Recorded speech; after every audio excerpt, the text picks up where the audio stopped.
Apa sih yang melukai kita? Kalau ember mungkin kebentur, ember mungkin kena tusuk sesuatu.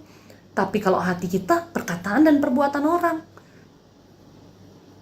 Makanya kita juga perlu pasang tameng di hati kita. Pasang tameng di hati kita.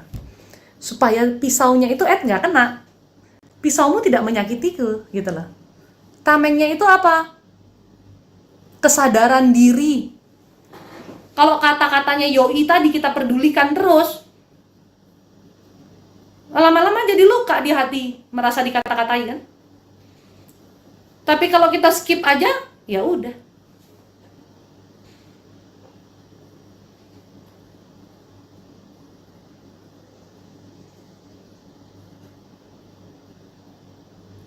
Nah, masalah hati yang tadi ember bocor kita itu, emang bukan kita yang tambal sendiri.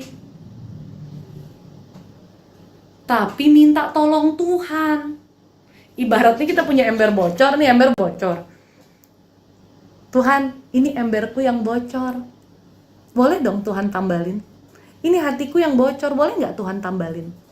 Boleh nggak Tuhan pulihkan emberku? Boleh nggak Tuhan?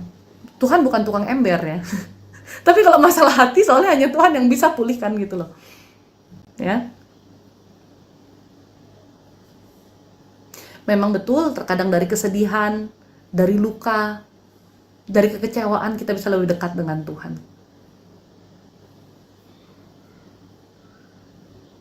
Memang betul, kalau bahagia kita lupa sama Tuhan.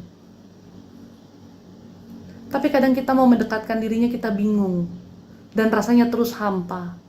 Karena kita lupa minta ditambal luka kita itu. Banyak orang merasa, saya sedih ya, saya mau doa. Saya terluka, saya mau berdoa, saya mau minta tolong Tuhan. Dia minta tolongnya untuk masalah yang dia lihat di depan mata diselesaikan. Tapi dia lupa masalah yang paling besar itu yang ada dalam hatinya itu yang harus diselesaikan dulu. Yang harus Tuhan tolong dia untuk pulihkan dulu, untuk tambal dulu. Kebanyakan orang berdoanya apa? Suami selingkuh yang didoakan apa? Suami saya kembali Tuhan. Masalah keuangan yang didoakan apa? Utang saya lunas Tuhan. Manusia melihat masalahnya yang ada di sekitar dia. Tapi Tuhan melihat masalah yang ada di hatinya dia. Sesungguhnya yang kita doakan apa dulu? Hati dulu. Tuhan, suami saya selingkuh. Tolong bantu aku lepaskan pengampunan untuk suamiku Tuhan. Biar aku berdamai dengan diriku. Biar aku berdamai dengan keadaan sekarang. Biar aku lepaskan kemelekatan sama suamiku. Tuhan, saya ada utang Tuhan. Saya tahu ini kesalahan saya, ampuni saya Tuhan. Karena seharusnya saya tidak berhutang, tapi mencukupi diri. Saya tahu saya salah Tuhan. Tuhan tolong saya. Kasih saya ketenangan Tuhan.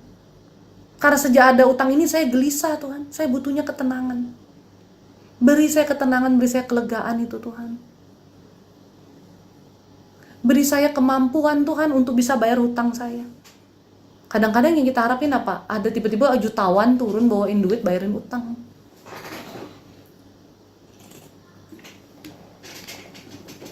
Kalau itu terjadi, berarti Anda tidak belajar dari hutang Anda. Lalu Tuhan bisa saja buat seperti itu, hutangmu langsung lunas gitu. Tapi apa yang Anda pelajari dari hutang Anda? Besok Anda bisa hutang lagi kalau kayak gitu, nggak belajar-belajar. Bahwa hutang itu adalah prosesnya yang memang menyakitkan hati kita. Bikin kita gelisah, bikin kita nggak tenang. Oh bayar bunga, aduh udah deh gelisah. Supaya besok-besok kita ingat, kalau ngutang saya gelisah lagi kayak itu, gitu loh. Kenapa Tuhan biarkan dulu kita merasakan nggak enaknya? Oh kalau ngutang saya gelisah lagi kayak gitu. Kalau saya lagi-lagi saya kecewa sama suami saya nggak mengampuni, saya melekat, saya tersiksa lagi kayak waktu itu. Makan tak enak, tidur tak nyenyak gitu. Dikasih kita merasakan nggak enaknya dulu supaya kita tahu dan tidak terjadi lagi.